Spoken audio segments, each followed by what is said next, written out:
nasira mga idol. Pinalitan na namin ng bago. LG na inverter to. Bumigay na talaga siya.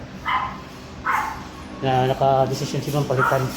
Narecommend namin Panasonic. Panasonic na non-inverter na siya para matibay.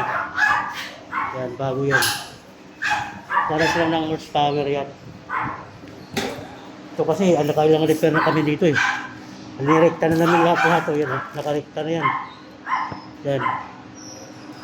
Kasi nga, acid yung ano, yung ihi ng mga aso. Ganito mangyayari oh. Kaya yung evaporator niya oh. Nasisira, napupudpud oh. Pudpud. Dahil sa ano, sa ihi ng aso, acid.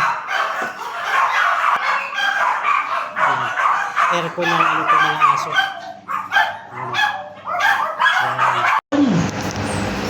Install na natin yung bago. Tahimik na ang mga chikiting. Kasi nakaramdam na ng lamig.